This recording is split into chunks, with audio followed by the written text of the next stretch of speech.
football coverage going, and it's presented by Wilson Bank and Trust, your trusted local bank since 1987. By Josh Houston and Associates, a one-source scholastic experience. By Star Physical Therapy, committed to serve. And by Metro Nashville Police Department, serving Nashville with pride. And now, let's get to the action. Hello again, everybody. Welcome in. It is a beautiful Friday. That's right, it is Friday. Thank God. As we welcome all of you into what we call Football Friday, and in just a moment, we'll be joined by Brentwood Academy head football coach Paul Wade. However, we begin the show, Billy, with some congratulations. In terms of? In terms of to your left, you idiot, look. Oh. Officer Garen Hoskins, 10 years on the Metro Nashville Police Force today. Garen has been a great friend to this show over the last 2 years. We've worked with him in a series of Football Friday things, and we say to him, congratulations and job well done, my friend. Congrats, Garen. He's actually here, so I wanted him to hear that. Okay, so let's get to what's happening tonight. Let's say hello to Brentwood Academy football coach Paul Wade. This is a big one for his team against NBA. Paul, how are you? Good, George. How you guys doing? Good. Just another day at the beach, huh? Well, I don't know if you say that. It's a pretty exciting day here. Oh, I know it is. No, I was being facetious. So this is a rivalry that goes back a pretty good ways, and my suspicion is that a lot of the kids on both sides know each other, have probably played against each other, pick up ball, whatever the case. So there's a lot of that in this rivalry. Oh, there's no doubt. And it's something new to me. I told them that yesterday, that the BA, NBA, how long it's gone back, the heated rivalry. When I was at Ensworth, we wanted to beat Montgomery Bell, but we felt like we'd had a better year if we'd beaten Brentwood Academy. So I said, this is new for me to feel the excitement in the community, and for it to be week 10, it makes it that much sweeter. Yeah, and so not only do you have just the rivalry kind of stuff, but you've got the playoffs coming. You want momentum going into that. How important is that piece of it tonight? Well, we've talked a little bit about it because it gives you a chance to have a bye week. And at this point of the season, in this league, bye weeks are pretty important. People are usually banged up, just trying to take a few days off, if you will, to not hit on each other, to relax a little bit, and maybe just focus on film and the mental aspect of the game. But you know, competing against the Chattanooga schools, everybody's playing for third and fourth right now, and that's basically what this game is tonight. And it's whether you get to stay close to home or whether you got to travel. So it's a pretty important game. Coach Billy Derrick here. Thanks again for taking the time. Tell me about your offense and how effective they have been able to be here in the last, I guess, month or two. And, maybe got off to a little bit of a slower start there with a tough loss to CPA. But once you guys got clicking with the receivers and Neil Clifton and Keyshawn Bowman, what has made that offense click this season? Well, I think it's really just the kids buying into what we're doing. And we always say, this is George's fourth offense and fourth coordinator and fourth play caller in 4 years, but it's everybody else's as well. So they're having to adjust along the way, and then trying to figure out, how you approach the season when you lose the caliber of Shavar Young, who transferred out of here back in the spring. You lose Colby Harmon on play 7 of the very first scrimmage that I had here Brentwood Academy, a guy that's going to Duke, who's Mr. Everything, not only in football but track as well. And then having a young man, TT, transfer back to Oakland, that's about 2,400 yards of offense that George had last year in his stats that aren't here anymore. So it took us a little bit. And we were in the game in CPA, and if we had probably practiced a month or so longer, we might have been able to pull that one off. There's just too many things that happen with the newness of the scheme. And, we're look a little bit different offensively, but those guys are still getting the touches that they would normally get. It's just taking us a little bit longer to get rolling. It's taking them a little bit longer to buy into what we're doing. And I think we've seen the fruition of the last 2 or 3 weeks. Yeah, let's get a little bit more of George McIntyre, guy obviously committed to Tennessee, and Josh Heupel. Where have you seen him grow, especially, like you said, switching offensive coordinators? It had to have been tough for him, preseason, beginning of the season, but like you said, he's settled in. So what has allowed him to settle into the offense and continue to find these receivers? I think just to be honest with you, Bill, it's just him believing in what we're doing. As is anybody, obviously he's being recruited to a system in college. In high school, he takes, kids take whatever the coaches know or whatever they think best suits the team. And, George is definitely more comfortable in shotgun, no huddle, quick tempo, rapid fire, a la University of Tennessee's offense. But like I told Coach Heupel, we're not operating with the same dudes he's operating with. And so we're a little bit more, as people have dubbed it, old school. We're coming out of the huddle. We only had 6 possessions last week, I think, but we scored on 5 of them, or 4 of them, and ran the clock out on the last one. But kept breaking the huddle, being in big personnel sets, and we're doing that because we're thin in spots, trying to protect George, as opposed to being spread out and people can send guys from everywhere. And it's been able to incorporate a bunch of one-on-ones. When you spread the field, a lot of times they can put blanket or coverage on guys, and you've got to work your way through stuff. But when you crowd the box, and we haven't been very good at running the ball, but we've been enough that have kept people honest that they've got to keep people in the box, and that allows guys like Neo and Keyshawn to be one-on-one. And when you have that, you have George firing the ball, those are pretty good odds. Coach, let's talk about NBA tonight, a team that maybe not be as good as they have been in the past, but still a very tough team to go up against and face. When you look at NBA, they got their quarterback in Hugh Price back. They've got, of course, Brooklyn Davis, a guy that's back as well. What's the key to victory tonight against the Big Red? Well, I think it's just competing against a Marty Uverard team, who's going to not be way flashy. They're going to be very sound. They're very well coached, and they don't make a lot of mistakes. So take the kids out of the equation to start with, and you look at what he's done in that program, and then you add the talented guys like Hugh coming back and Brooklyn coming back. Obviously, I'm sure it gives them an exciting punch. It was very obvious last week against Baylor. They had forgotten about those guys, so when those guys reappeared, it made a difference in the game. For NBA, the way they played, and I'm sure it'll be the same tonight. They're both very talented kids, and they've got enough ammunition out there to get the ball to that can cause problems for us. We just got to take care of ourselves and not worry about who's playing, where they're playing, and what they're playing. Just go out there as Brentwood Academy and execute the stuff we have all week and the last few weeks, and hopefully we'll pull this off.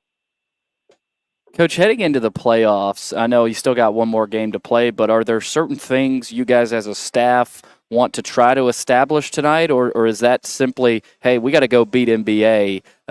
We can't think about the playoffs yet. Well, no, we don't. And I guess if you polled every one of my coaches, that they might give you a different answer, especially maybe on different sides of the ball.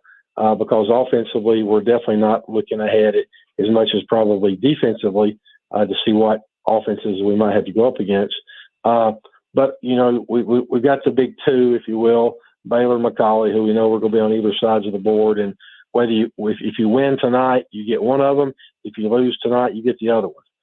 So you still got to climb a huge hill to get to Chattanooga. So whichever one it is, it depends on the outcome of the night. So looking towards the playoffs, the only thing sometimes you look ahead for, Billy, just to be honest, is, hey, you might want to give a bus service a heads up that, hey, we may be needing buses next week. But as far as planning ahead or nothing, we don't go into that a concept until we find out tonight who won, who lost. Paul, appreciate you taking the time to come on with us. I know it'll be a terrific game. I know it'll be a really spirited game. Look forward to seeing how it plays out, and glad the weather's going to be pretty good. No doubt. Thanks, guys. Appreciate you having me on. Thanks for coming on. Paul Wade, head football coach at Brentwood Academy. Billy, I don't pretend to know young George McIntyre very well, but I was very close with his grandfather.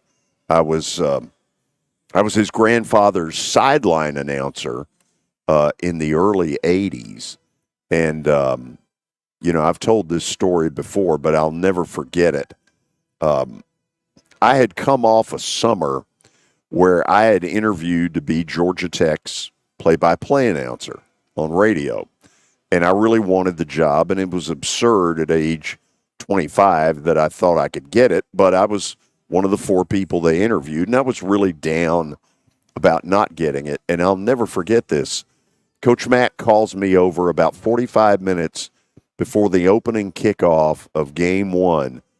Vandy was playing UT Chattanooga, and he brings me over, motions to me, come over, and I go over there, and he goes, I know you're not happy. He said, I'm just going to give you a piece of advice. Relax. Your time is coming. Man, how many coaches would do that? Not many. How many coaches on the D1 level would care enough about their sideline announcer to do that? It's a great family. Yeah, great family, and obviously George has improved this season. They had that loss to CPA, and I think all of a sudden there were some people looking around going, uh-oh, how's this going to work with the new coach and McIntyre in this offense? But all of a sudden they've gotten clicking, and I think Paul Wade makes a good point of Baylor and McCallie, and we've talked about it. Whether you like it or not, they're still in that region, and you got to get by them. So, and I like how he lined it up. It's, you're either going to have to go through Baylor or McCallie, and so that's kind of what these teams are up against. I would say under Baylor and McCallie, it's fairly even. I mean, BA and Innsworth are probably the 2 teams right behind them, and then you've of course got Father Ryan, Christian Brothers, MBA, Lipscomb Academy, teams like that. But it's going to be really interesting to see. If any team knocks off Baylor and McCallie, who's it going to be? I think BA could. Innsworth, who knows? Of course, Father Ryan. So it'll be really interesting to see what happens in that playoff. So there were quite a few games played last night. And I know you're going to run through a few of them, so let me just sort of toss it to you. Yeah, Coffee County defeated Blackman in a little bit of an upset, 19-14. And again, it was raining at a lot of these places last night. Playing on Halloween, we talked about that. I think last week, and even on yesterday's show, that the referee shortage tied into that. CPA ended up beating Davidson Academy big 41-10 as they just keep rolling this year. Here's a big rain game, and George Robinson, I think, was at this game, if I'm not mistaken. Green Hill just barely beat Mount Juliet 12-10. I'm sure we'll talk to George about that one. Lebanon over Gallatin 49-31. Marshall County over Pearl Cone in a tight one, 24-21. Nashville Christian over DCA. Jared Curtis leading the way with a shutout, 36-0. Anything new on him and where he may go, may not go? I haven't heard anything. I know he was at the Texas Vandy game on a visit for Vandy, but again, I don't know. I've heard South Carolina, USC, you just never know with these kids, and especially in today's day and age. But also Oakland last night beat Riverdale in the Battle of the Borough, 36-21. So big win for Coach. We just had him on the show. Kreisky, is that? Kevin Creasy. I always get Creasy and Kreisky mixed up. Kevin Creasy and Oakland beat Riverdale. Smyrna over Cane Ridge, 37-8, and Station Camp big over Whites Creek, 37-6. Okay, so that gives you a little bit of the flavor of where we're going to start. After the break, George Robinson from the Tennessean will join us. We got a lot of ground to cover in this first hour. Then in hour number 2, we'll get into a little bit of Titans. We'll get into a little bit of Preds. And for the first time, I'm a little concerned about the Preds. What I saw last night has given me cause to worry a little bit. Big weekend of college football. And, of course, we end it with Plaster Bets of the Day. There will be 7 of them. And, Billy, they're going to win. You've said that before. Yeah, well, whatever. I went 5-2 last week. Oh, congratulations. When we did that. So let's up the respect a little. We got to go to the break. Let's get this started by saying you're watching and listening to 94.9 The Fan. It was the most horrible experience that any mother could ever go through. I knew that I needed to get help. My friend, she immediately said, you need to call Bart Durham. And you guys were there within an hour. You guys are like family for us. Yeah, sure is nice to connect with the people that you're doing your best to help. It's easy to say good things about the folks at Strike and Spare Family Fun Centers. Number one, I trust them with something that's near and dear to me, the Plaster and Friends Celebrity Bowling Night. But more importantly, I see the fun people have. They enjoy the bowling, they enjoy the camaraderie, and you will too. Come by any of their locations and get ready to have some fun. Venture Express has been helping people in this area for more than 40 years. They're headquartered in Murfreesboro with over 30 years of dedicated fleets involving production, manufacturing, and corrugated experiences. They're an asset-based company with over 700 tractors, 4,000 trailers, and 800 drivers. If you need their help, dial them up 615-793-9500 or log on to ventureexpress.com. As the trusted premier custom home builder in Middle Tennessee, Donnelly Timmons has over 20 years of experience in the industry. Whether you're looking to build your dream home or renovate your current home, their team will ensure that every client and every remodel is unique, luxurious, and completed on time within budget.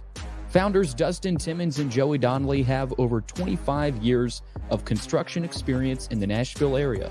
Together, they have completed projects in Forest Hills, Oak Hill, Green Hills, Franklin, and Brentwood.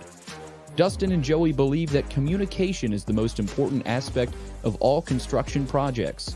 Therefore, they personally manage each project themselves and are involved in job site activities on a daily basis. Their commitment to quality and integrity has earned them an outstanding reputation among their clients. Contact them to set an appointment for a free consultation or to view some of their completed projects.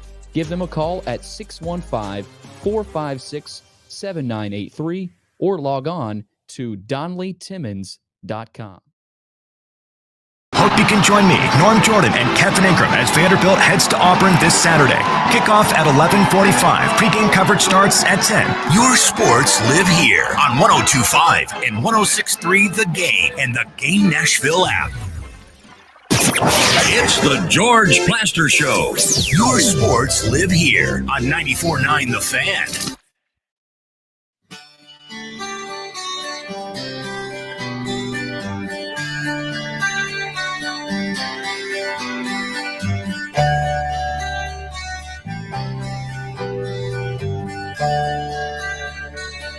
I've decided that no show has better bump music than we do. We've had some pretty good ones. Yes.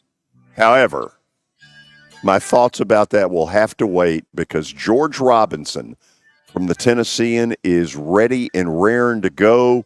George, how are you? I am good. How about you guys? Good. You're having to do double duty this week, aren't you?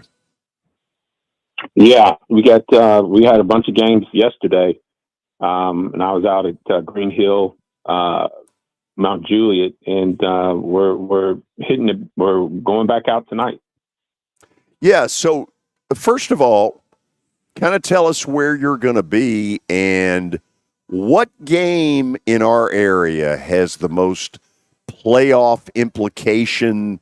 If one team wins, this happens. If the other wins, it's totally opposite. Well, there's a lot of games like that. I think Summit Indy. I think Independence and Summit. I think that game is going to determine who goes to the playoffs. So that's a winner take all situation. I would say that probably is the most that winner or that loser has the most to lose or win out of all of the games in Middle Tennessee.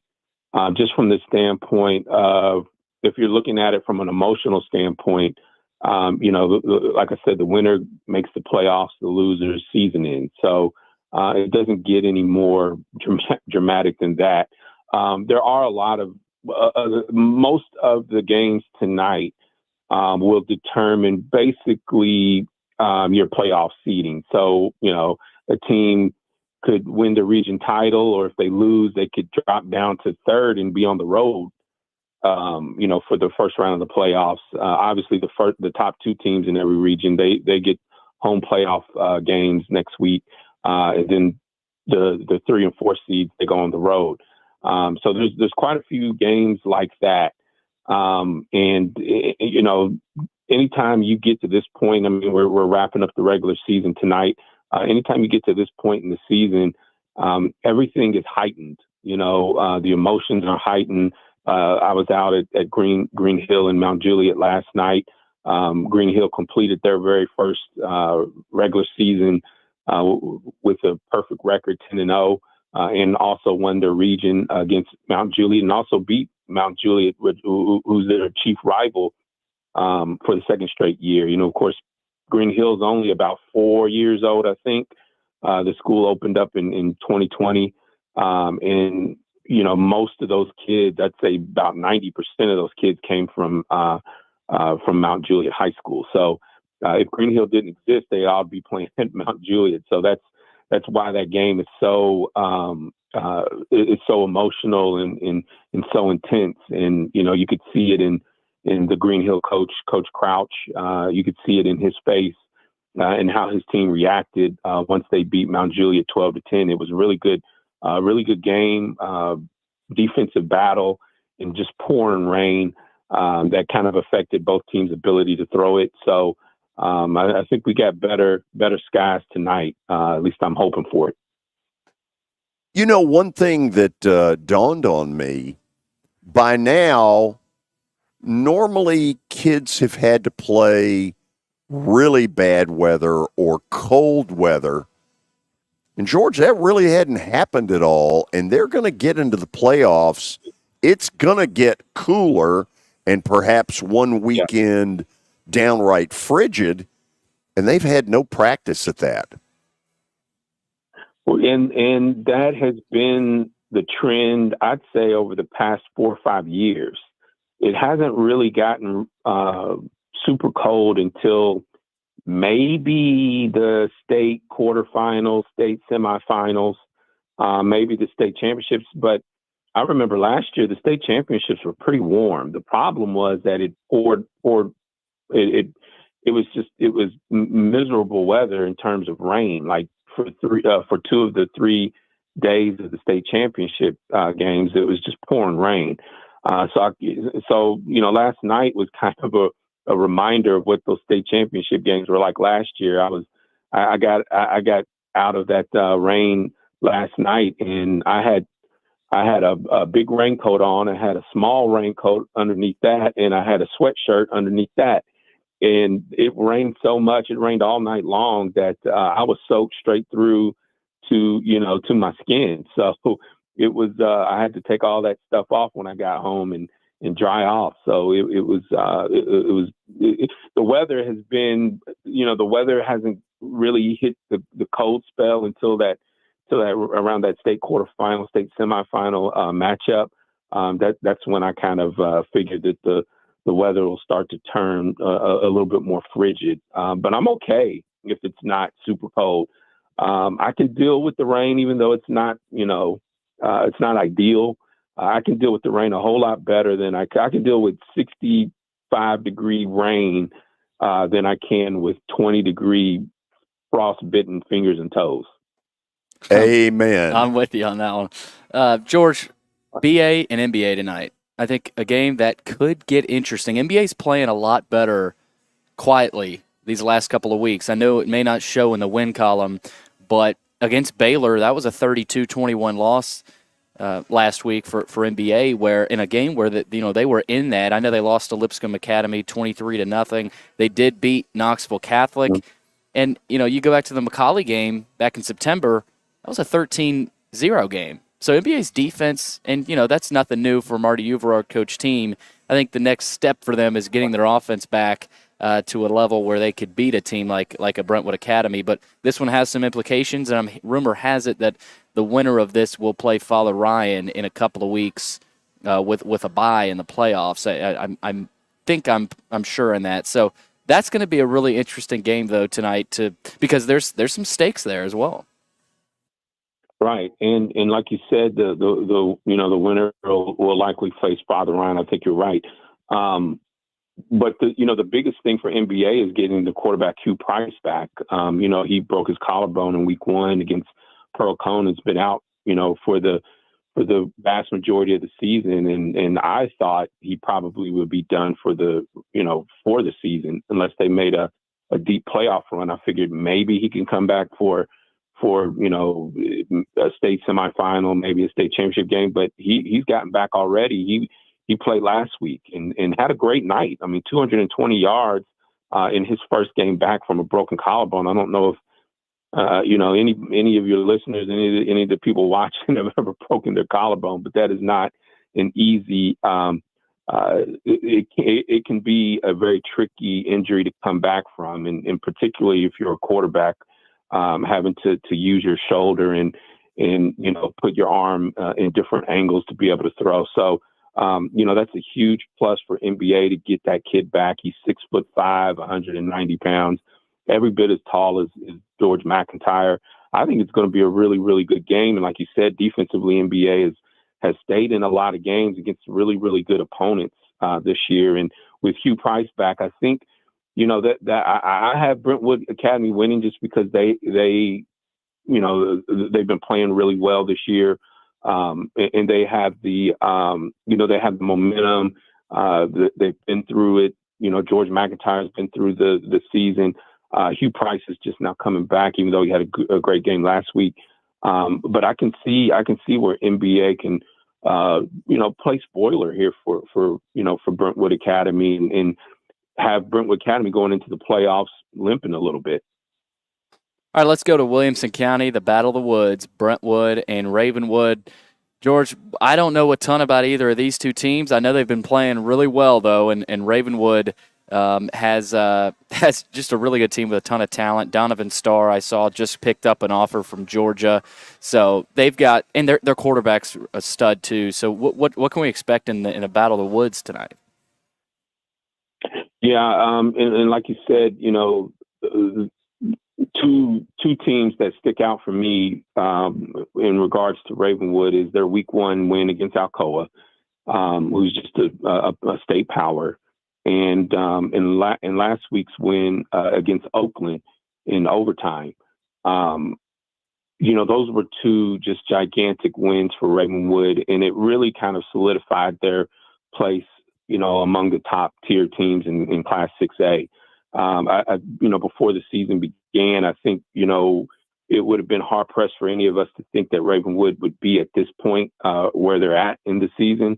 We knew that they had talent, we just didn't know that it would kind of coalesce into the team that we're watching right now. I mean, they've just been really solid in all phases of their game: offense, defense, special teams. Donovan Starr, like you said, is can do just about anything. He's a defensive back, and that's what he's being recruited as. But he can hurt you in the punt game, kickoff, and catch passes, for you as a wide receiver. I just think they got way too much for Brentwood. Brentwood beat them twice last year, including the state quarterfinals in Class 6A in the playoffs last year. So, I think Ravenwood's kind of itching to get some payback, and this is a huge rivalry game. It's the biggest game in Williamson County every year, and it's going to be a big one tonight again. And this one will be at Ravenwood. Last year was at Brentwood, and I can't remember a time last year where the stands were so packed with people. There were so many people I had to wait a long time just to drive out of the park. And when I tried to drive out of the park, I realized that the gates were locked. So thankfully, some students were able to kind of pry the gate open and let me out, or else I would have been stuck in that park all night long last year. So I expect it to be, it's going to be packed again. It's the Battle of the Woods. It's a huge rivalry game, and both of these teams want this win. They're both in the playoffs regardless, but both of these teams want this win, and it's going to be it should be a good one. I do like Ravenwood though. All right, Pope and FRA tonight. FRA, a team that is coming off a tough loss last week to CPA, 21-7. So they need to finish this season strong heading into the playoffs. Meanwhile, Pope, I think, is a better team than a lot of people think. They're 4-5 overall, 3-2 in region play. They are coming off a loss to Chattanooga Christian, but that'd be a big way to end their season if they can knock off FRA on the road.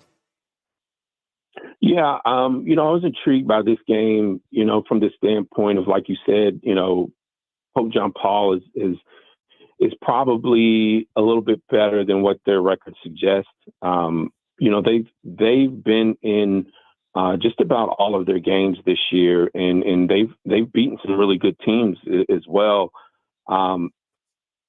FRA, obviously they're coming off their first loss against CPA, but I don't think anybody at FRA is kind of dragging their heads about that. I know they wanted to beat CPA, but CPA is on a different level, and they're the defending state champs in that classification. And FRA has been, has hung with them all the way up until last week, and when they, lost to CPA 21-7. But you have to remember, CPA's forced 4 turnovers. If FRA doesn't turn the ball over as much, that game could have easily gone the other way in FRA's favor. So I do think FRA wins this game. I think defensively they're just they're very stout, but I think Pope John Paul, they could present some problems, and I wouldn't be surprised to see JP2 pull off a win. All right, last one, Page and Nolensville. Who you got tonight in that one? I have Page. Page. They're rolling. Not many people have. In fact, nobody has challenged them. They beat these last 2 games for Page were probably their 2 toughest opponents. Certainly the 2 toughest opponents back to back weeks. But I don't think Nolensville. Nolensville had a big loss against Summit that was really surprising. I think they're a better team. I think they have more talent than Summit. I was a little bit shocked by that score, but Summit's been playing a little bit better. I know they've struggled this year, but they've been playing a little bit better. They pulled out that win against Nolensville. Page is just, Page seems like they're on a mission. They've been to the state championship the past couple of years in 5A, and it fell short to Knoxville West. They just look like they are on a mission. I mean, they started the season 6 straight shutouts. I think only 2 teams have ever scored on them, and those 2 scores were just 1 score the opponent only scored once. So I don't see if Page doesn't shut out Nolensville may get a field goal, maybe a touchdown out of this, but I think Page rolls. Well, you know what? If you say it, I'm buying it. How about that? All right. George, you're a good man. Huh? I said, I hope you got a lot of money if you're buying it. I don't, so make me some money. Hey, seriously, thank you for doing this. Look forward to a big Friday night of football and then the playoffs next week. Thank you as always. Yes, sir. Thank you, guys. Thanks, George. That's Tennessean sports writer George Robinson. Does a great job on the high school front. Okay, after the break, we shift gears a little bit and we get to the health tip of the week, sponsored by the folks at Star Physical Therapy. Holly Taylor is in the on-deck circle. She will join us next on 94.9 The Fan.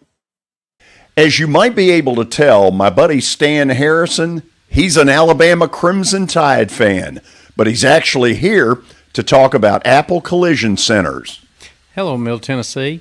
I'm Stan Harrison, CEO of Apple Collision Centers, and we understand the stress it causes in having an automobile accident.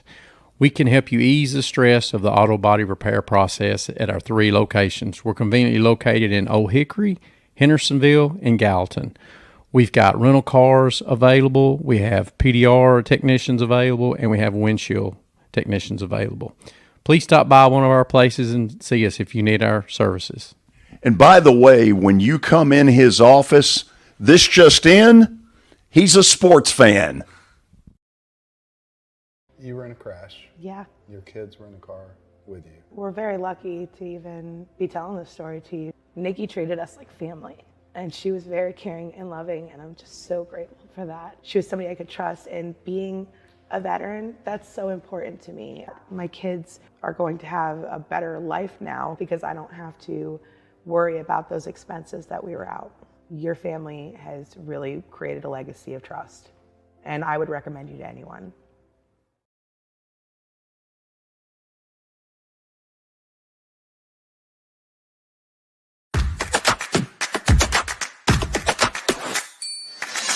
Are you concerned about the Medicare Part D changes for 2025? Believe me, you're not alone. You need to contact Pancoast Benefits. They'll make the changes clear and easy to understand. Trust Pancoast to guide you through it all. Their knowledgeable team is here to help you understand the updates and make informed decisions about your Medicare coverage. Don't navigate these changes alone. Call Pancoast Benefits today at 615-292-3400 and choose option 3, or visit pancoastbenefits.com. That's 615-292-3400 and choose option 3.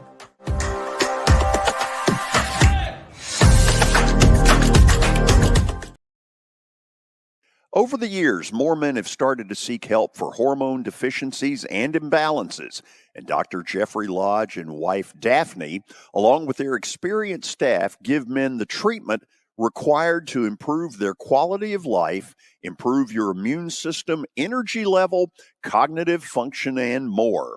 There's no better time to achieve a healthy lifestyle. What are you waiting for? Give Cool Springs MD a call today for an appointment at 615-486-3458 or visit the website coolspringsmd.com. It's the George Plaster Show. Your sports live here on 94.9 The Fan.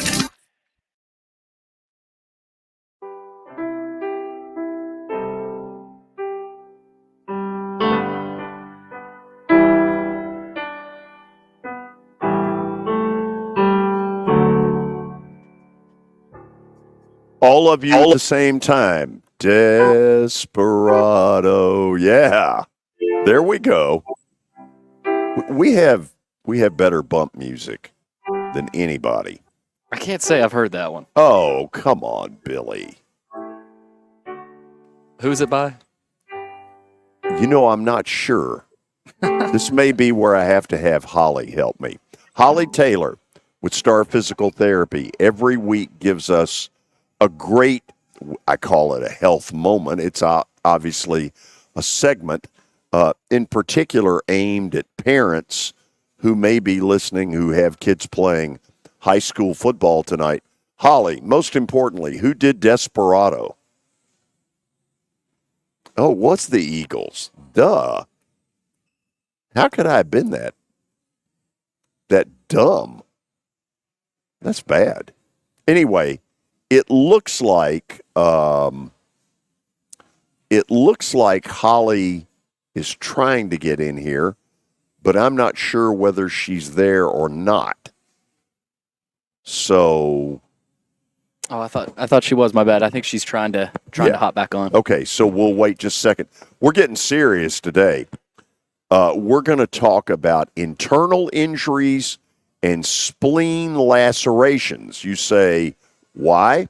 Well, Colorado star Travis Hunter suffered a lacerated liver from a late hit, and he's going to be out a few games. So let's bring Holly in here. Holly, how you doing? Good. How's it going? Good. You got serious today. Right. I was trying to think of a good topic, and that one popped in the head. So I figured that would be a good topic one to talk about because we don't hear about it very much. No, but it's obviously a serious injury. So kind of take me through a little bit of what goes on there. Yeah, the abdominal cavity in kids is usually a little more prone to this type of thing than maybe the young adults, pro players, just because they don't have the muscle built up yet, etc. And so usually it's going to be a blow to the abdomen, left side, right side, sometimes the back side. And depending on where you get hit, you can have, a spleen laceration or a liver laceration or bruised kidneys. Those are kind of the three big ones that we usually see. So is it so obvious when it happens that you know it, or is this a delayed reaction where you get a little bit of something's not right here? Yeah, and it can kind of go either way. So depending on how bad the injury is going to kind of determine your time on when you're going to start to see symptoms. Anytime you injure those organs, you're going to have bleeding into the abdominal cavity. And that's, where your symptoms are going to start. So it can be a few minutes, it can be a few hours. But something you want to look for is, the nausea, possibly, continuous vomiting.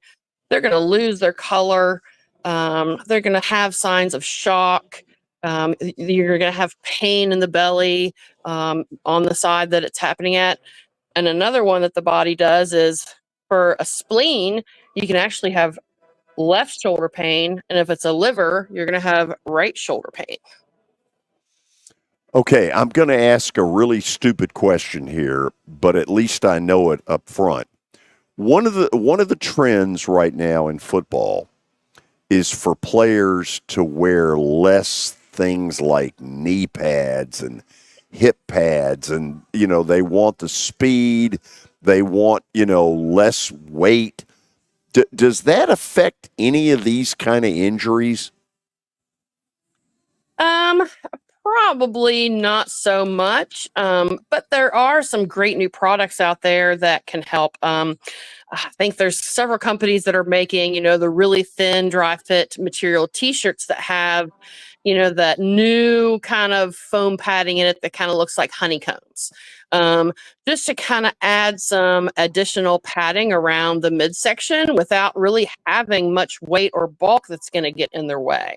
Yeah, and I've seen that some.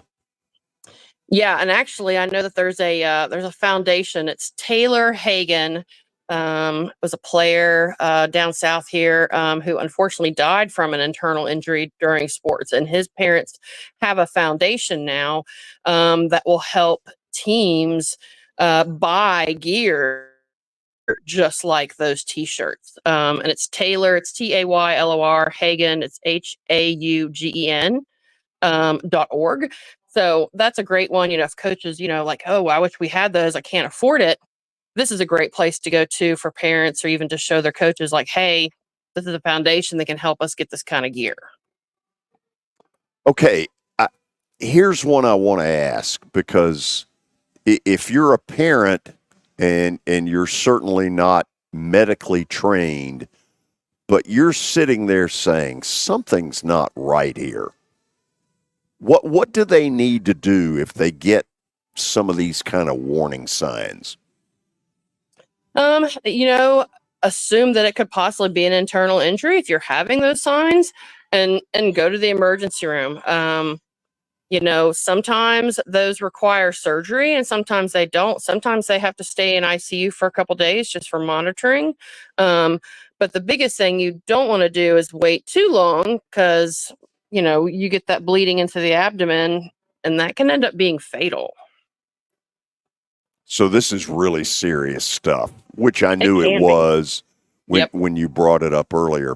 So I brought this up a few minutes ago to George Robinson. We really have not had any cold weather to speak of. And by the way, I'll knock on wood about that, because the baseball fan in me loves the fact that we're still talking about 80-degree days. But at some point, it's likely to dramatically change on one of these playoff Friday nights. What kind of advice would you give a player as far as dealing with the cold and what kind of things they ought to be wearing? Oh, definitely. If you grew up north, you learn those things pretty quick on how to layer clothes and what layers to put on, the skin first, and then work your way out, to out from there. Anything that's close to the skin should be something of a material that's going to be moisture wicking, but still breathable. And then you can add your thicker layers on top of that, whether it's a fleece, a flannel, even a sweatshirt, things like that. I know for Friday nights, for me, I think one of the greatest things are hand warmers and toe warmers. That can help a ton. Also, keeping your head covered. You lose a lot of heat from the top of your head. And so making sure they have, something even under their helmet, something thin that's going to be, heat trapping will help. Okay, let me try this one since I've gone down this road. I believe that there have been a couple of times that the NFL has gone too far with their whole, we want all these playoff games in prime time. They get these huge numbers, but then what you end up with is a Kansas City-Miami playoff game a year ago with temperatures below zero. The worst one I have seen in the last, 10, 15 years was a Packers New York Giants playoff game at Lambeau. And you see this picture of Tom Coughlin at the end, and it looks very unhealthy, and he's very red-faced. And truthfully, what is the temperature where it goes from just being cold, suck it up, deal with it, to this is unsafe? Yeah, and it can kind of be down into those really frigid, almost kind of freezing temperatures, and that's they take into account wind. And so when you talk about when you hear the weather and they say what the chill is, wind chill, yeah, the wind chill. So that is almost the same but opposite end of heat index. And so if you have a cold air temperature, but then the wind is a certain mile an hour, that wind chill factor is going to make it feel colder and could be more dangerous for you on your skin and that. The other factor is going to be the moisture that's in the air, whether you have a rain or like a heavy snow where it's creating that extra moisture that's staying on you, then, the temperature for what it becomes safe can actually increase and be a little higher. But, with the NFL guys and probably even the college guys, they've got the ability to have those extra clothing, and they're changing clothes probably at halftime, which honestly, even at the high school games I've worked before, we made sure the kids brought, an extra pair of socks, like an extra t-shirt, something underneath to stay dry. Okay. These are all really good tips. Tonight is going to be no factor at all. In fact, as I look at the hour by hour, tonight, 60 degrees at kickoff, dropping only to about 56 by the end of most of these games. So it won't factor in tonight, but it could very well as we get into November. By the way, it is November 1st. Hard to believe. Holly, thanks for doing this as always. Great stuff. Absolutely. Appreciate you. Listen, you have a good weekend. You as well. Thank you. Billy, I have a question. All right. What do you think is the coldest you've ever spent at a sporting event? Oh, man. That's a good question. I'll say the 2008 Music City Bowl. I just remember that, and I was young, but I remember that being frigid walking back from that with my dad. But also one of those Titans-Jaguars games. I forget what year that had to have been at least 5 years ago. One of those just, last game of the season, frigid cold, right after Christmas or so, right around that time. But I feel like other people have been through some colder games than I have. I got stuck in one in Blacksburg, Virginia, a Vandy, Virginia Tech game where I was the sideline announcer, and I wasn't ready for it to the level that I needed to be. And then, I hate to admit this, I was a total wuss bag. The Titans playoff game against Cincinnati 3 years ago. By the end, now the result didn't help it, but by the end, I was miserably cold, and I want to get out of there. And I was prepared for it. Man, I looked like I was coming out of the Nanook or whatever, and man, it was cold. There's almost you can't do enough for some of those temperatures. I mean, you can only put on as many layers. Those hand warmers are big, though. So anybody tonight going out, those are big. I do think the NFL, even though tonight's not going to be cold. No, I do think the NFL's gone too far in some of the playoff conditions that they have forced players to get into, and the whole we want all these playoff games in prime time because they get huge numbers. I get it. But player safety ought to be number one beyond anything. Okay, so much for the sermon. We'll go to the break. When we come back, it's Stat of the Day, and it's an opportunity to go 3-2. Wow, a winning week, 2 weeks in a row, unprecedented. Absolutely unprecedented. We'll go to the break. Then we'll see what I can put out there on 94.9 The Fan. Star Physical Therapy was established in 1997 with one great mission: to serve. If you're hurting, don't wait to receive physical therapy. You don't need a referral to see their physical therapist, and early morning and evening appointments are available.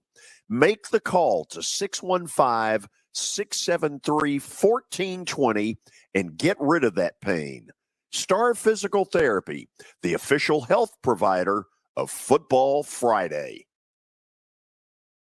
Convenience and value, 2 words that we expect when we do business. Our goal at JHA Company is to deliver just that, both to our school partners and to our customers. Whether you're purchasing photos, yearbooks, class jewelry, letter jackets, school spirit wear, or senior graduation products, we strive to make the experience easy, convenient, and cost-effective. Find out more at jhacompany.com or call 615-867-6345 for more information. JHA, one source, one company. Products, we strive to make the experience easy, convenient, and cost-effective. Find out more at jhacompany.com or call 615-867-6345 for more information. JHA, one source, one company. Here's Officer Garen Hoskins for the Metro Nashville Police Department.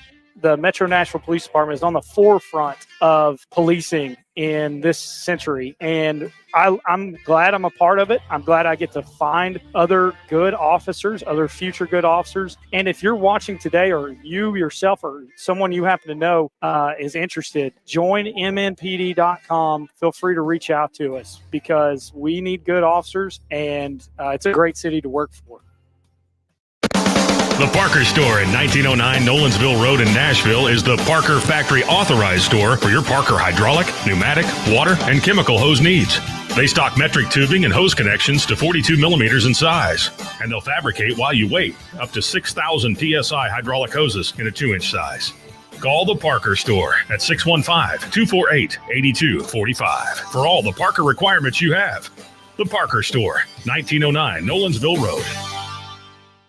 If you missed the latest from Stillman & Company. But I have to ask everybody this. Before we decide they need to trade for Matthew Stafford, which, again, I think is absolutely cuckoo for Cocoa Puffs, all I get lectured by the YouTube chat and Willie Donick every day is, this is a rebuild, this is a rebuild, this is a rebuild. You want to trade for Matthew Stafford? You want to trade draft picks in a rebuild for an old quarterback? What? But I have to ask you this. How can you all get excited about this potential draft choice? It could be a quarterback.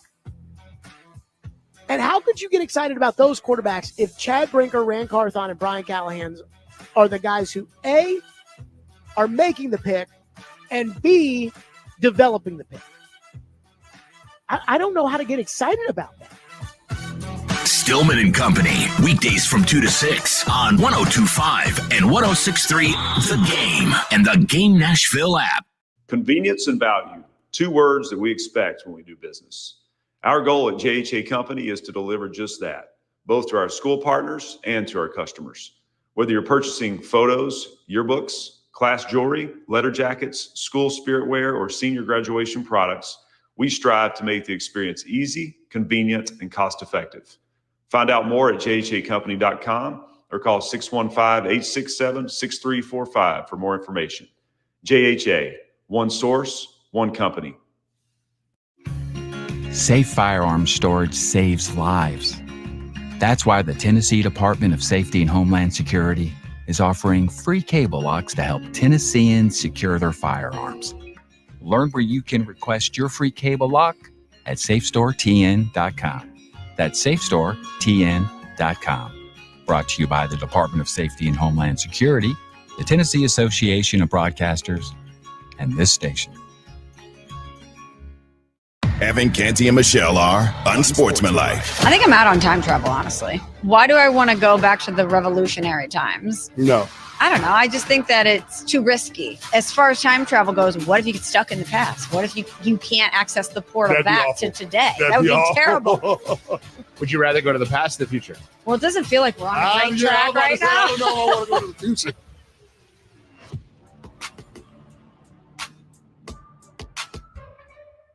Evan, Canty, and Michelle are unsportsmanlike. When you guys were dating back in the game, did you expect it to be a certain amount of money before you went out on the date? Did you have like a general sum in mind? Like, okay, if we go out, we get dinner, it's going to cost me X amount of dollars. Oh, yeah, no, I didn't have that in mind, but I mean, if you're going to go out and order market price for things, this is probably going to be a situation where this is the last time I'm taking you out on a date. Unsportsmanlike.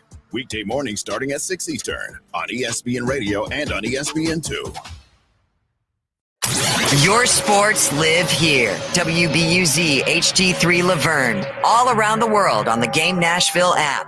We are the Game Nashville Sports Network. ESPN 94.9. The Fan. A Cromwell media station. It's the George Plaster Show. Your sports live here on 94.9 The Fan.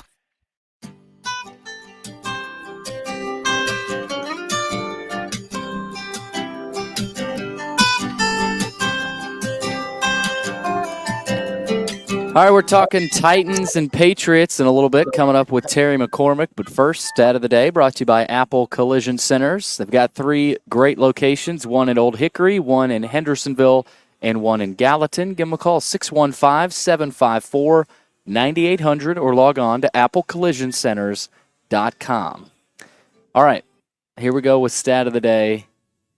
You're on an island, George. Mm. Victor Wembanyama became only the second player in NBA history to record multiple 5 times 5 times 5 times 5 times 5 games. I'm guessing that's points, rebounds, assists, steals, blocks. Who's the only other player to do this? He's one of the best centers of all time.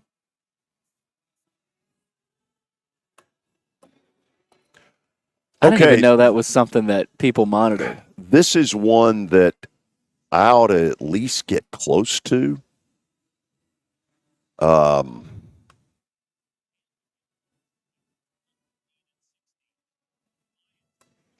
You know, I'm going to go Bill Walton when he was a Portland Trailblazer. It's probably not it. But Bill Walton, for this stat, you got to be a pretty good passer. Mm-hmm. You got to get assists. Walton was a very good passer. I know I'm talking myself into one that's wrong, and there's probably not a soul out there that could get it, but who is it? Hakeem Olajuwon. Oh, I would not have thought of him as a passer. Because that's a lot of different stats. Hakeem was a little bit of a black hole. When it went down there, yeah. I don't remember that it was going back out, nor should it have, as good as he was. Yeah. Wow. That is a crazy stat because that's all those different categories. You got to have the skills to pass, obviously score, block, rebound. I know this. He was a stud. And looks like it. Probably more well known at the University of Houston for unbelievable shot block ability.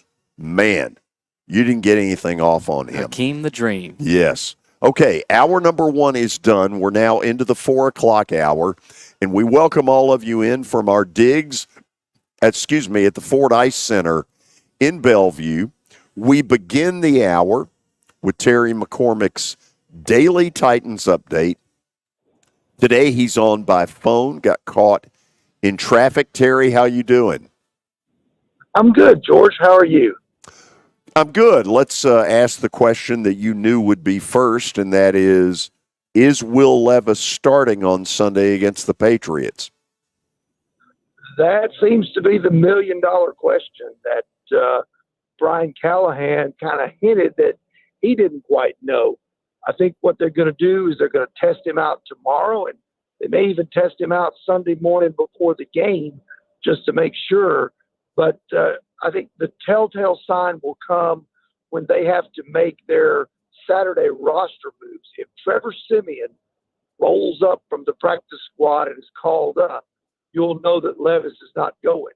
If they bypass Trevor Siemian, you'll know that Levis is making the start. I kind of lean toward, I kind of took an informal poll among media members that were there today as to whether we thought Levis would start on Sunday. And I was in the camp that I think he does, but we were split right down the middle. It was like 3-3. So this is truly likely to be a what they call game time decision. Yes, although that decision might be made tomorrow. Don't get all choked up about it. They will decide whether or not to start him probably by the decision they make on Trevor Siemian. Yeah. Okay, so we'll look for that.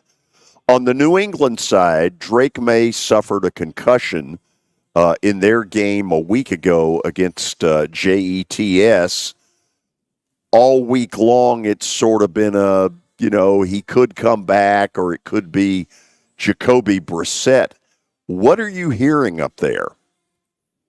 Well, it's kind of the same boat that Levis is in, although for a different injury, obviously.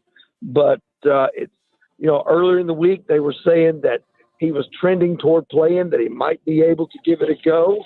But with concussions, you just never really know how that's going to play out. They have to clear the concussion protocol and all, and the injury report has come out, but I did not look at his because I looked at the Titans. Yeah. listed 7 guys as questionable and 3 more as not being able to play.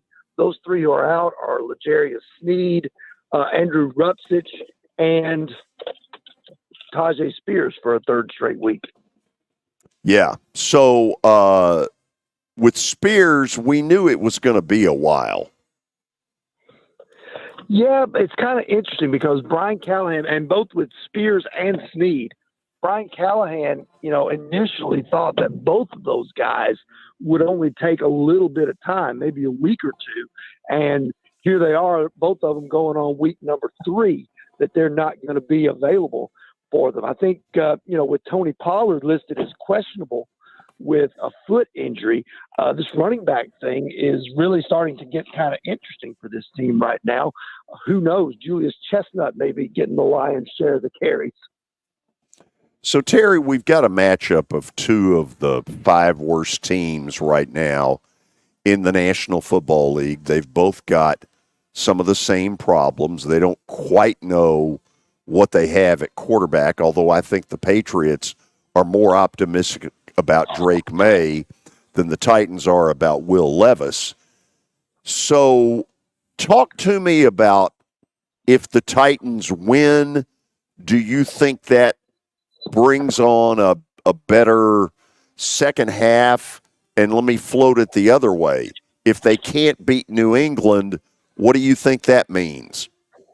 Well, if they can beat New England, I think it's really good for morale inside the building, because keep in mind, you have a first-year head coach, you have a second-year quarterback if Levis goes, you have first-year coordinators in, Denard Wilson and Nick Holtz. So you've got a lot of new, and there's not been a lot of success and a lot of reward thus far for those guys.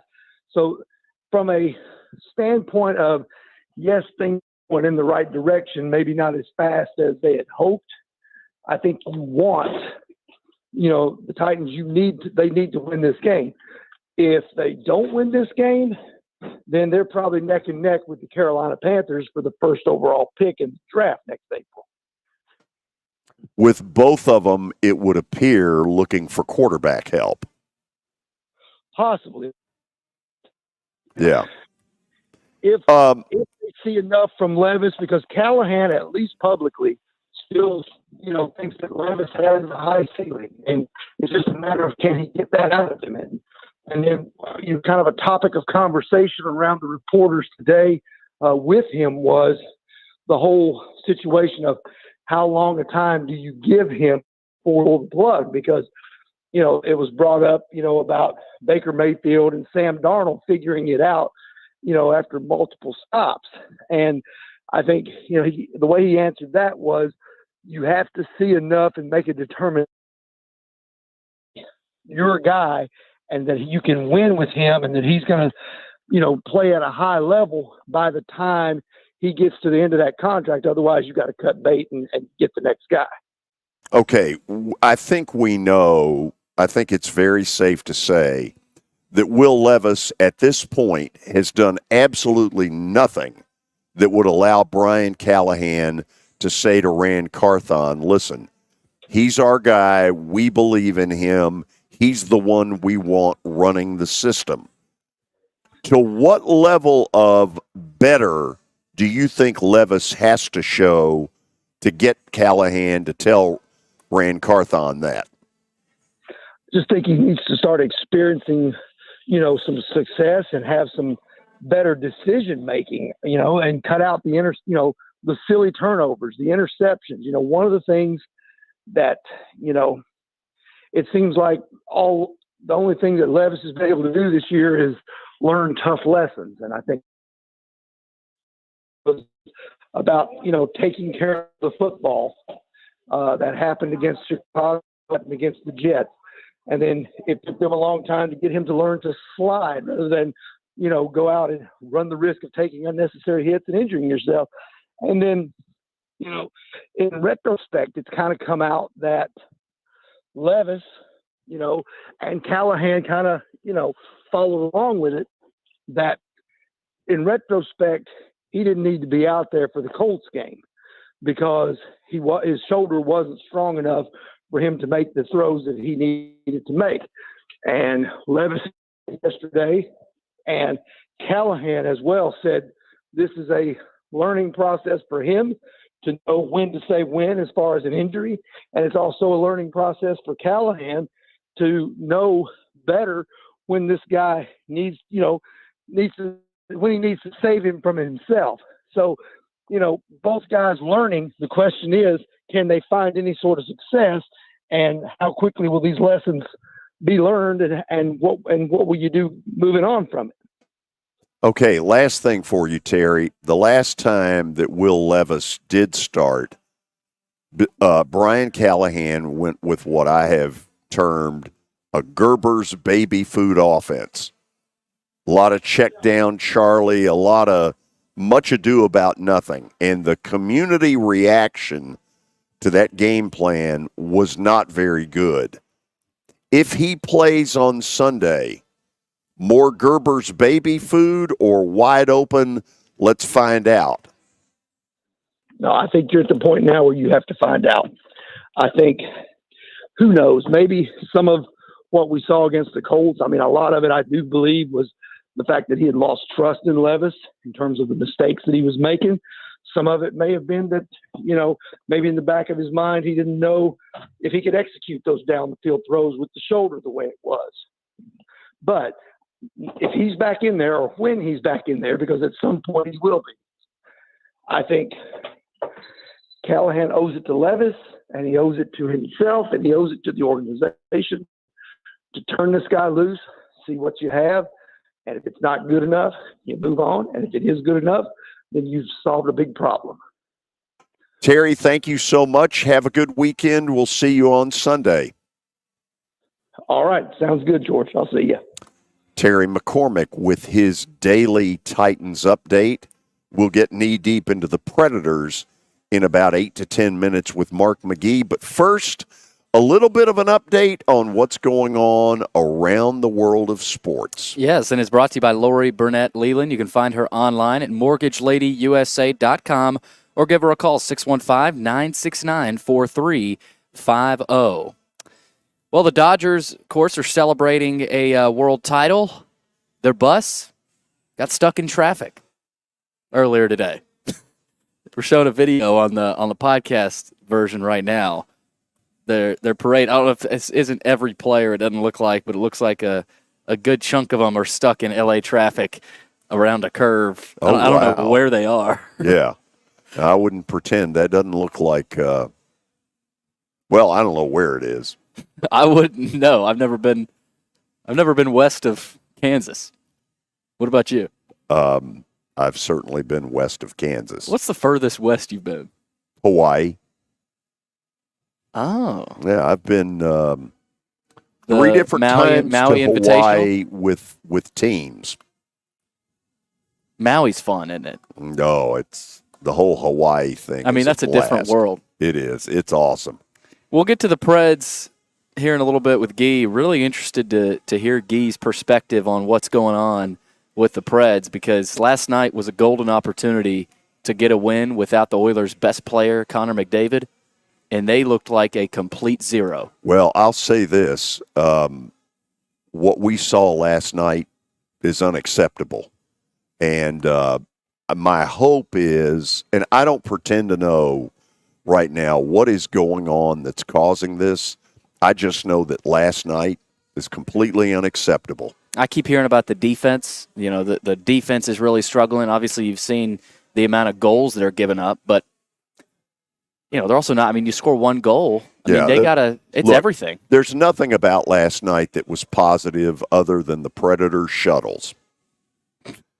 The shuttles back to the shuttles to the that parking got lot. me to the arena on time.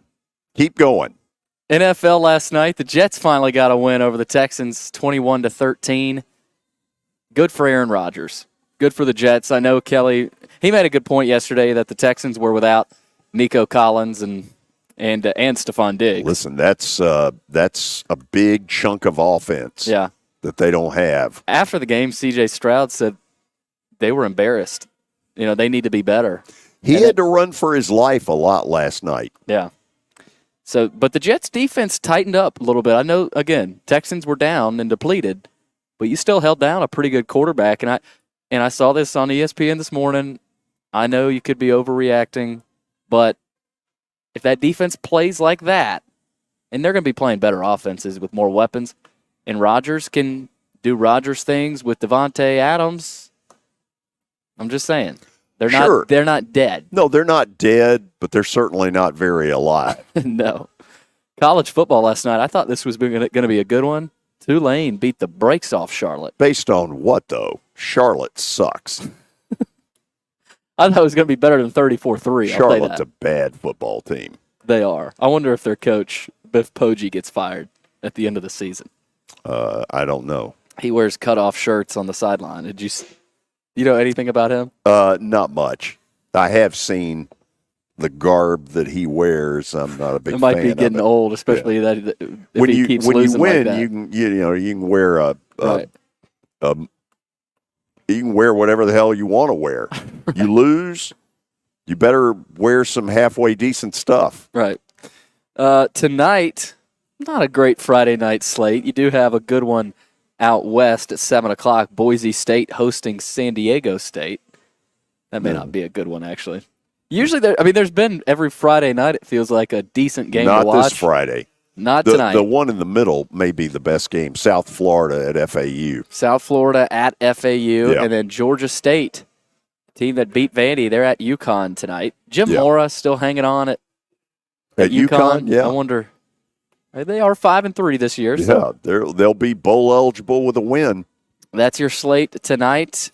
Tomorrow, Army takes on Air Force, and they will wear these cool-looking skull and crossbones helmets against Air Force tomorrow. I don't know if, Vandy's done this before with whatever the chains and anchors and all that under Derek Mason, and it ended up where you couldn't even really tell what was on the helmet from afar. Now, I'm sure up close, if you're on the sideline or, you're a player, you'll be able to tell what that is. But on TV, this may just look like a silver helmet. But that is pretty cool. I don't This get doesn't it. do it for you. No, it really doesn't. I don't understand. I mean, I realize a lot of it is selling new merchandise. But if you've Is got this just a Halloween thing? if you've got a good uniform, wear it. And wear it with pride. Yeah, they're wearing all black and then this silver-looking helmet with the skull and crossbones. So, Army, that's what Army will be decked out in. Also, tomorrow, Indiana has an interesting test. They've got Michigan State. Their quarterback, Curtis Rourke, will return from his thumb injury and start in that game. He was injured in that blowout win over Nebraska. And I think that's big. Yes, because before that news, I was sitting there saying, Michigan State's a trendy upset pick. Because, for Indiana, they're looking ahead to Michigan. They're looking ahead to Ohio State. Don't look now. You got to play at Michigan State. We will have a play on that game at the end of the hour. Oh, okay. Also, Penn State quarterback Drew Aller is expected to play tomorrow against Ohio State. He was injured last week against Wisconsin, but he's been in practice, and Drew Aller will go. We will have a play on that game as well. Can I make my pick? No. What about right now? Sure, you can do whatever you want to do. I like Penn State. Good. We'll see where Georgia's going later. The Mountain West is adding Grand Canyon as a full non-football member. Grand Canyon's got a nice base under Bryce Drew. Their basketball went to the NCAA a year ago. Anyway, I would guess what this probably means is that Bryce Drew has privately committed to Grand Canyon and saying, I don't know what his contract goes through, but you would imagine with this move, now they're in the Mountain West, he doesn't have to try to jump to a Mountain West team now. He's in the Mountain West, or at least starting in 2026. Yeah, maybe. He has done a heck of a job there, and that's a school that got a lot of resources. Yes, they can get kids that not everybody can. Okay, let's do this. We'll go to the break, and then we'll talk Predators with Mark McGee. So stick around. This is 94.9 The Fan. It was the most horrible experience that any mother could ever go through. I knew that I needed to get help. My friend, she immediately said, "You need to call Bart Durham." And you guys were there within an hour. You guys are like family for us. Yeah, sure is nice to connect with the people that you're doing your best to help. It's easy to say good things about the folks at Strike and Spare Family Fun Centers. Number one, I trust them with something that's near and dear to me, the Plaster and Friends Celebrity Bowling Night. But more importantly, I see the fun people have. They enjoy the bowling, they enjoy the camaraderie, and you will too. Come by any of their locations and get ready to have some fun. Here's Officer Garen Hoskins for the Metro Nashville Police Department. The Metro Nashville Police Department is on the forefront of policing in this century, and I'm glad I'm a part of it. I'm glad I get to find other good officers, other future good officers. And if you're watching today, or you yourself or someone you happen to know is interested, join MNPD.com. Feel free to reach out to us because we need good officers, and it's a great city to work for.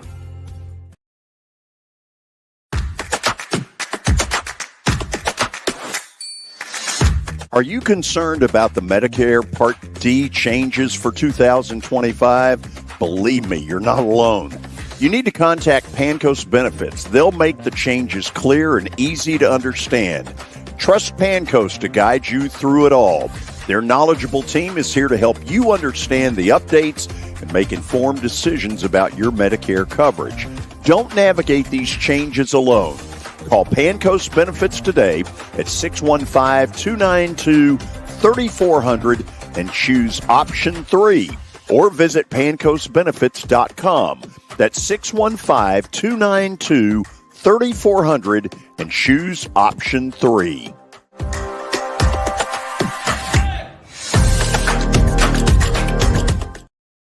Convenience and value, two words that we expect when we do business. Our goal at JHA Company is to deliver just that, both to our school partners and to our customers. Whether you're purchasing photos, yearbooks, class jewelry, letter jackets, school spirit wear, or senior graduation products, we strive to make the experience easy, convenient, and cost-effective. Find out more at jhacompany.com or call 615-867-6345 for more information. JHA, one source, one company. Live and 106.3 The Game and the Game Nashville app. It's the George Plaster Show. Your sports live here on 94.9 The Fan.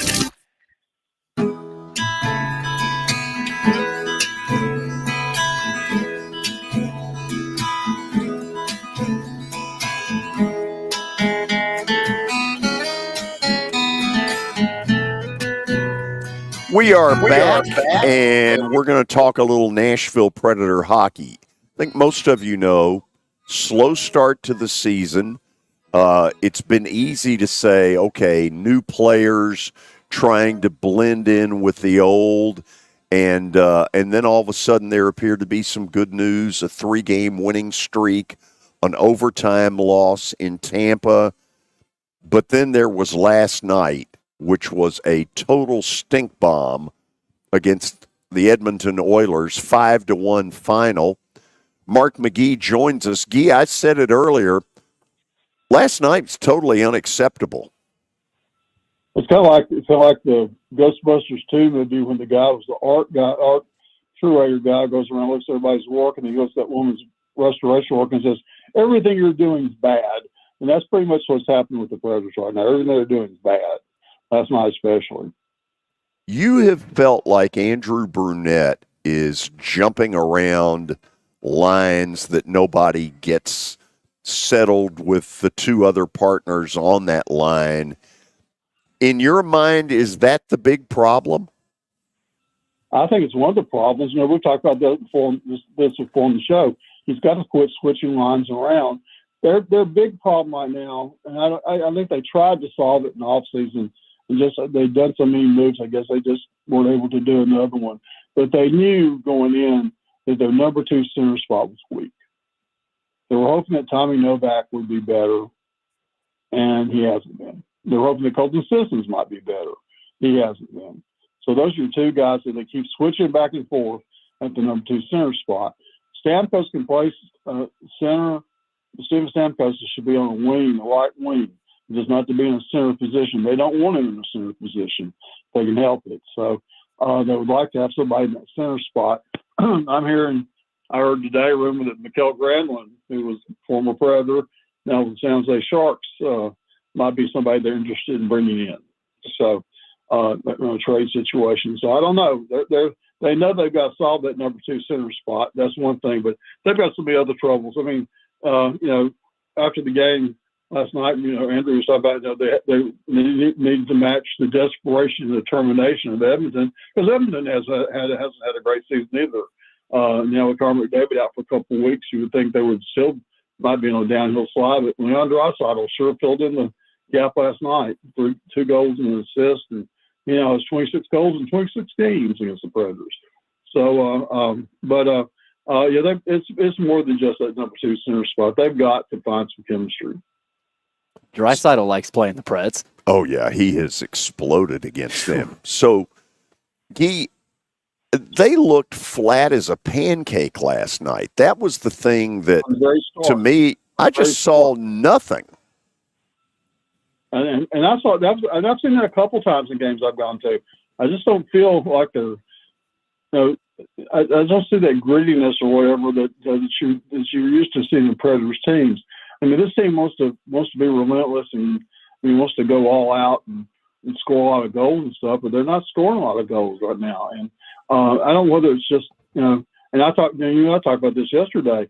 I think there may be a case of just too much talent on this team from a shooting standpoint. There may be too much of that, and so I don't know. But you got Mark Chasseau with just 2 goals. You got Stamkos with 1. And these are 2 guys that I think combined for like 82 goals last year, so something like that. So it's just I just don't see it. Something's got to give, but I think a lot of it has to do with, and everybody's complaining about this and brought this up then with Burnett before. He's got to quit changing these lines. Let these guys stay together for a while and try to form some chemistry. Okay, let me go. Let's start with Stamkos, because that's a name that even lukewarm hockey fans know, and it created an excitement here when on day 1 of free agency, boom, he's there. He returned to Tampa earlier this week in a very emotional deal that he really deserved and got, and you could tell he was moved by it. But I know you've talked to some people in Tampa about him. Do they feel he's lost something? They do. Excuse me, they do. They feel like he is that maybe 5-on-5, he's become maybe not quite as effective, but maybe a step slower than he was in the past. They still see him as being a really tremendous power play component, but they don't see him as being a 5-on-5 player that much. And a lot of people are predicting down there that he's not going to score 40 goals this year. But it's hard to believe that if a guy can score 40, that he just simply loses it. I mean, I'm not willing to go there. Well, I just think he's got maybe they saw something that people just didn't want to look at or whatever, because he was, he'd been in Tampa Bay since the beginning, and he'll be a Hall of Famer one day. But I just think that Tampa Bay's leaders, coaches, and general managers said, we need to go a little bit younger. It's time to go that way. And so I think that they were more than willing, but they didn't mind making a move to get Stamkos out of there. So I want to toss it at you this way and see what you think. So they had come off a 3-game winning streak that got snapped with what I thought was a positive, an overtime tie in Tampa. They have a couple of days off. And I'm thinking, okay, they're going to come out really revved up, beginning of a 3-game homestand. And what I left asking myself is, have they tuned Andrew Brunette out? Because I just didn't see anything last night that looked like a hockey team that was pretty excited to play. Well, I don't know if that's Andrew Brunette's fault. There really should be no excuse for any professional athlete to say that they just aren't ready to play.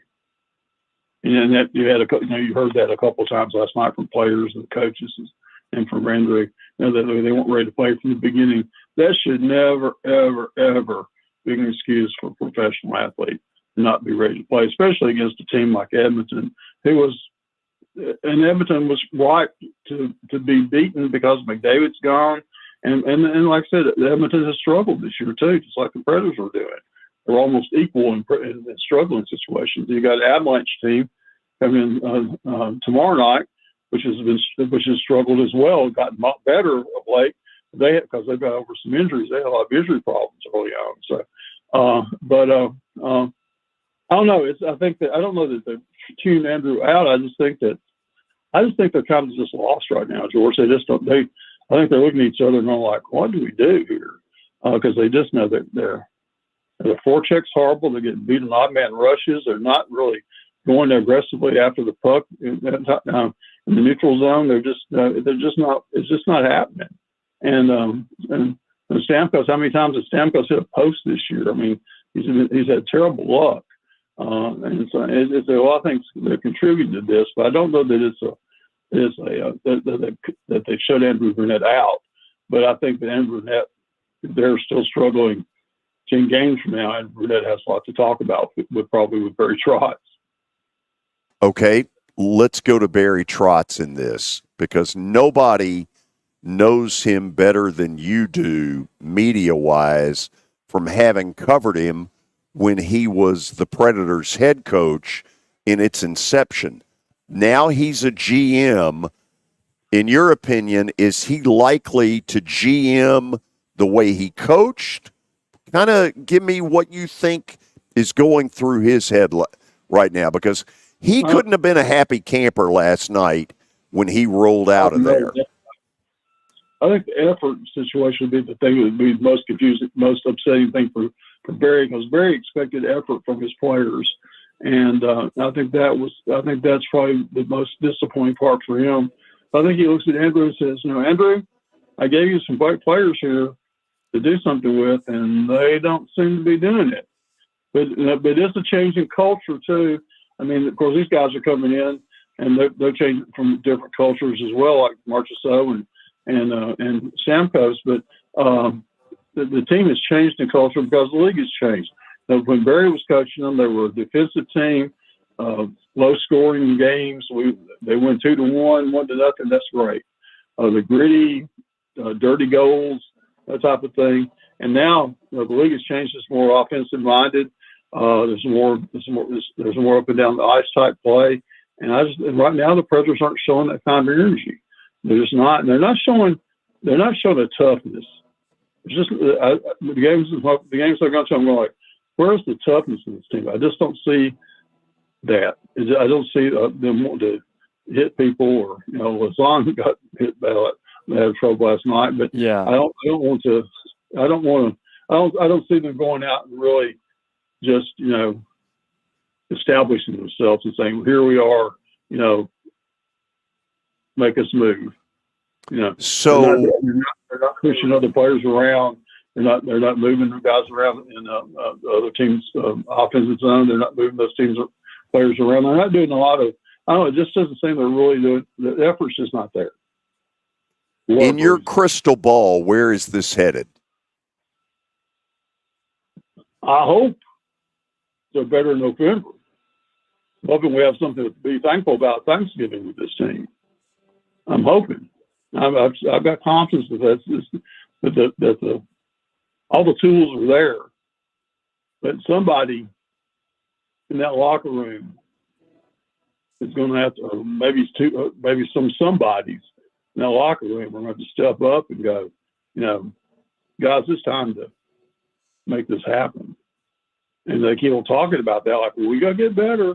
It's getting, we got to do this, we got to do that, we got to play harder, we got to do this type of thing, that type of thing. But they're not doing it yet, especially on a consistent basis. It's just not. Somebody's going to have to come up and say, it's time to quit talking about it. It's time to go out there and establish ourselves on the ice from the beginning, and go from there. They're having to catch up. Even the games they won, they were playing catch up the whole way.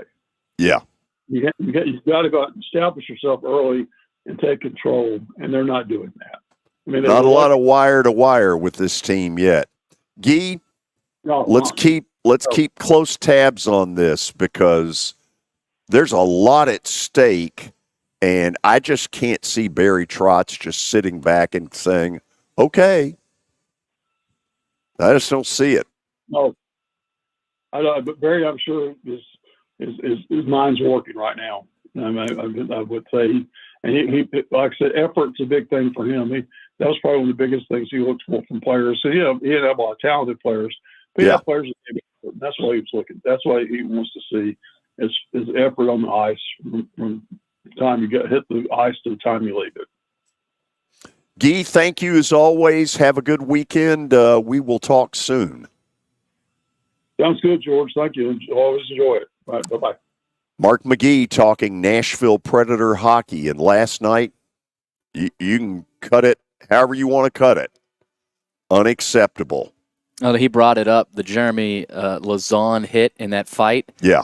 It's kind of a microcosm of the team. I mean, fights don't really matter, right? But Lauzon got clocked, and that's kind of what's been happening the first couple of weeks here. Preds have just been getting punched in the mouth, and they haven't answered. We'll see how it changes. We'll go to the break.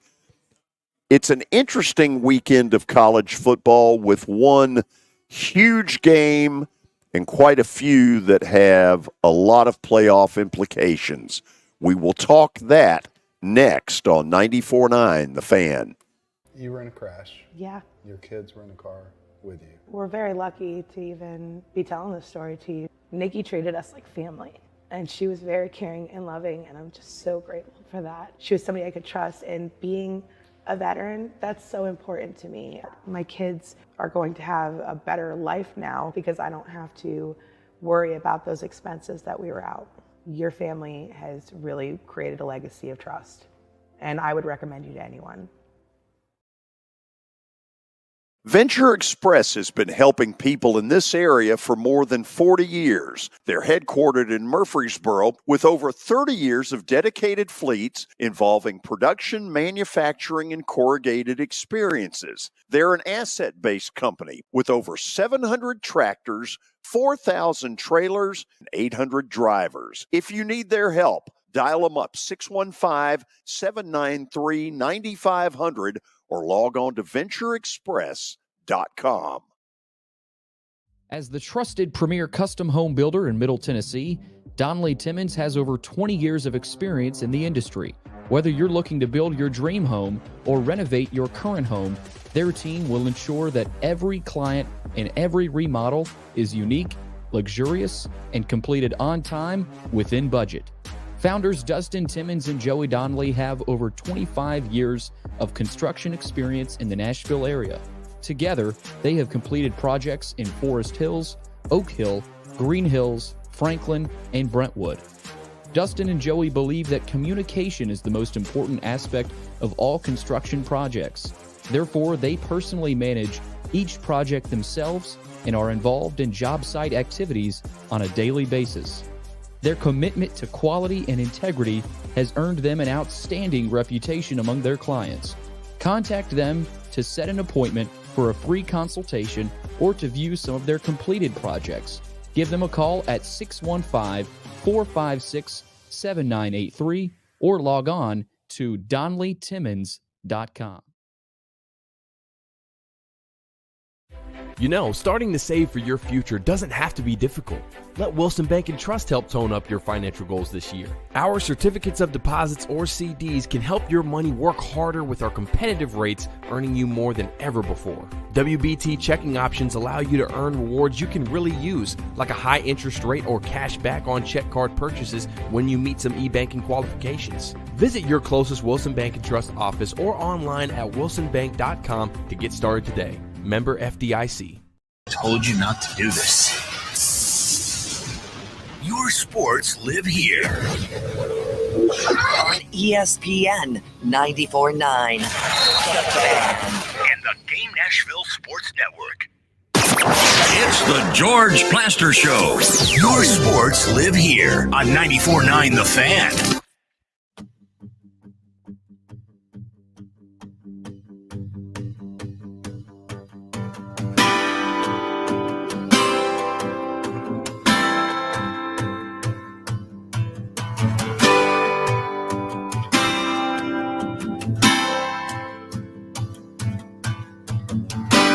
Okay, we are back, and it's a busy college football weekend.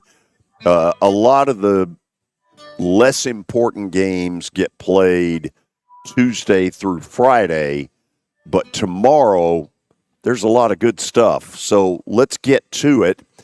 And, Billy, let's start with this Miami-Duke game. Mm-hmm. Miami has been in cruise control for a while. Does Duke offer more that they have to get a little more oomph into? Well, Manny Diaz and that defense, they've confused some offenses this year. And Miami, I know they're undefeated, but just about every game they've played in has been close, high scoring, down to the last couple possessions. If Miami's defense, or not Miami, if Duke's defense, led by Manny Diaz, one of the best defensive minds in the country, can confuse Cam Ward and frustrate him and pressure him, I think Duke and their running game with Star Thomas, he was actually at New Mexico State last year, and Malik Murphy, their quarterback, can play well. Early kick, might be sleepy at Hard Rock. You never know. Okay, the game of the day in college football is number 3 versus number 4. The first time these two teams have played each other while ranked in the top 5 since 1998. Wow. Okay. So here's a little backstory. Penn State's 7-0, and you're sitting there saying everything's great. And it might be. Mm-hmm. But I know for a fact that the Penn State fan base is sitting there going, James Franklin, you better score some points tomorrow. If this ends up 14-3 Ohio State or 21-9 with very little offense, this has been the rap on James Franklin now for 2 or 3 years, that when Michigan and Ohio State come to town, kindergarten is over, and suddenly Penn State's offense is nowhere to be found. I happen to think Penn State's got a really good shot at this, but I'll also say this. I'm not that sold on Drew Aller. No, and he's got to be banged up. Well, I mean, he's obviously not going to be 100% healthy, and that's his right. Is that it? No, that was the other quarterback. My bad. Either way, he's not going to be healthy, and Ohio State has as much talent as anybody, but they haven't played. You know, watching their games, like their game against Nebraska last week, they sleptwalked. I mean, this is the game of Ryan Day's life. If he loses this one, I would not want to be him. Well, because it could lead to having to win, in the big. Well, I say that. I'm not sure Ohio State could get there. That's what I'm saying. Yeah. I mean, they are in deep doo-doo if they lose. They're in where Penn State, even with a loss, still alive. The odds that they get in the playoff are very, very good. You could argue they're playing with house money. Yeah, but I don't think James Franklin is. I think this fan base... Still a big game for him, yeah. This fan base is tired of the kind of offensive showing... The status quo. ...that they put out there against the Ohio States and the Michigans. they better bring some oomph. You're right. They to better the table tomorrow. They better score. Yeah, I mean, this can't be. If this is a 17-13 loss, which I don't see it being, but they're going to be pissed. Right. Okay, Ole Miss Arkansas is a really interesting game. To my way of thinking, it is an elimination game for Ole Miss. Lose, you're done. Even if you win, I don't know. Arkansas has been a tough out, and I think Sam Pittman's saving his job. Yeah, I do too. And sorry about the audio issue. Arkansas is a sneaky good team, better than people think. Now, they haven't played great in the last couple of weeks, but they're at home. It's an early kick. Look out, Lane Kiffin, because the same pressure on James Franklin, I think, might be on Lane Kiffin all of a sudden, because they paid a boatload for that roster. Yeah. And if you turn around and lose to Arkansas and Sam Pittman, a guy that we thought would be dead man walking by this point, Rebels are going to be hot. This is what losing to Kentucky has done to them. Can you believe that? I still can't. It's put them behind an 8 ball. Okay, Indiana's undefeated. They're getting Curtis Rourke back. I know there are people that think this is, a trap game, upset special. I'm not buying it. You'll know that officially later. I think Indiana's really good. Yeah, they are. They're old. They got guys who know how to play the game. The only player I know on their team is Curtis Rourke, but it's a little bit like Vandy. I mean, they're better than Vandy, but they are rolling. I mean, this is the best Indiana football team I've ever seen. I think you've ever seen too. I doubt you've seen an Indiana team better than this. And they've got Curtis Rourke back. That was my worry. That's a big and getting him back help for them. I'm sure they're telling him, Curtis, we need you to just take care of business here. Get us to Michigan, and let's see what happens. Tomorrow night, we're going to learn about the maturity level of Texas A&M. This is a game on paper. They're the better team, but they are going to run into an absolute madhouse. And South Carolina at home is really dangerous. It'd be easy to say A&M wins by double digits. I don't know. I really like South Carolina in this spot. Now, I know they don't have much offense, but if they can get and who plays at quarterback for A&M? Is it a done deal that Marcel Reed's the guy I don't know. now? I have not heard any kind of an announcement. That's what I'm wondering. I would stick with Marcel Reed, but at the same time, you're putting a young kid on the road in front of a really maybe the best defensive line in the SEC. It's going to be really tough for the Aggies. Williams-Brice will be on fire tomorrow night, at least at the beginning. I can't wait. The last game we're talking about might be the best one on the card. Pittsburgh is way better than I thought they were. Mm-hmm. And SMU, I'm not sure, is physical enough to go toe-to-toe with what I saw a week ago. I did see their quarterback, Jennings, is healthy and going to play for SMU, so that's big. Pittsburgh and that offense with Eli Holstein, like Kelly talked about yesterday, is better than people think. So, and if they win this, all of a sudden they're probably jumping up into the that bubble playoff conversation with the first reveal. Is that Monday night? Tuesday. I think it's Tuesday night. Which first reveal, Pitt. We'll be talking about Pitt. If they're revealing on election night, that might not be a real good idea. Yeah. Pittsburgh with a win then sort of pops into the Indiana, Notre Dame first teams out right now, but not likely to stay out. Yep. Okay. We'll go to the break. Plaster bet of the day. Not 1, not 3, but 7. Get fired up. A week ago, I went 5-2 in those 7. I think I'm going to do it again. This is 94.9, The Fan. Star Physical Therapy was established in 1997 with one great mission: to serve. If you're hurting, Don't wait to receive physical therapy. You don't need a referral to see their physical therapist, and early morning and evening appointments are available. Make the call to 615-673-1420 and get rid of that pain. Star Physical Therapy, the official health provider of Football Friday.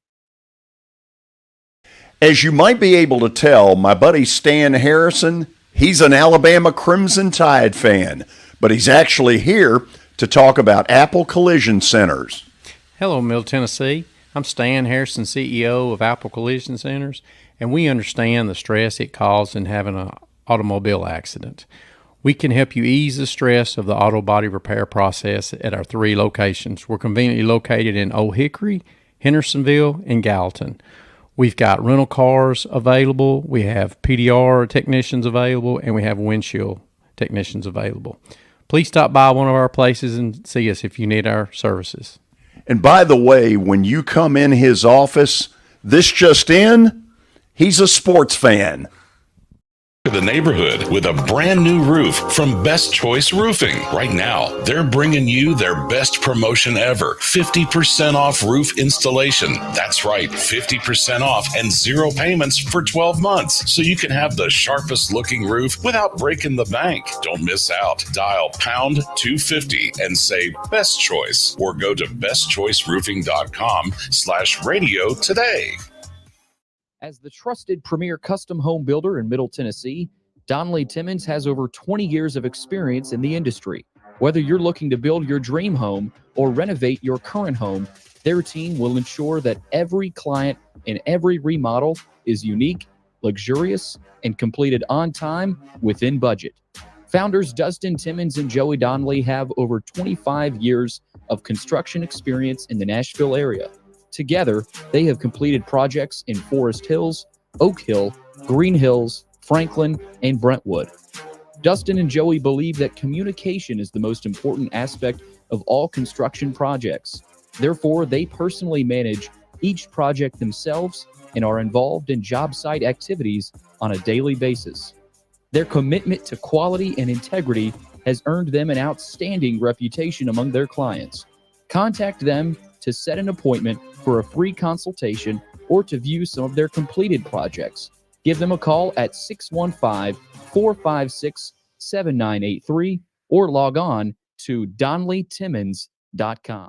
Black Friday deals are going on now at Electronic Express. Shop early and save big with our lowest prices guaranteed. No need to wait. Get a 75-inch Google Smart TV for just $399. Upgrade to a Samsung Bespoke refrigerator for only $999. Or grab an Acer 14-inch laptop for just $249. Find the best deals of the year on thousands of items at electronicexpress.com or any of our 22 locations. When they're gone, they're gone. Don't wait. It's the George Plaster Show. Your sports live here on 94.9 The Fan.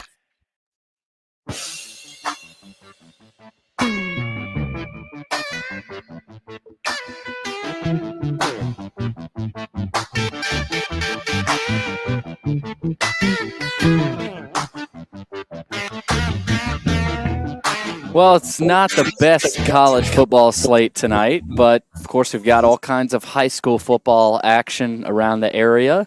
So if you're headed to a game, stay safe tonight. Should be good weather, no rain, not going to be too cold. What are the odds? About a month ago, November 1st, it was going to be what, 70?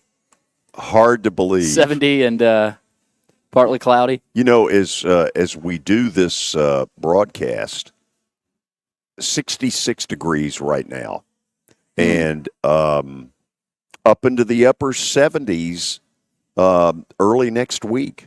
Wow, who'd have thunk it? We'll see.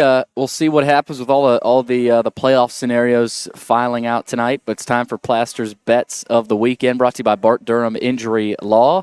First, to recap last night, Texans +2 almost worked. I thought it might work, but Jets got it done. Very bitter.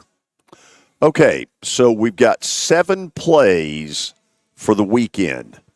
Let's start with the big one. I'm going with Penn State, and I can't really give you a good reason other than to say it's time.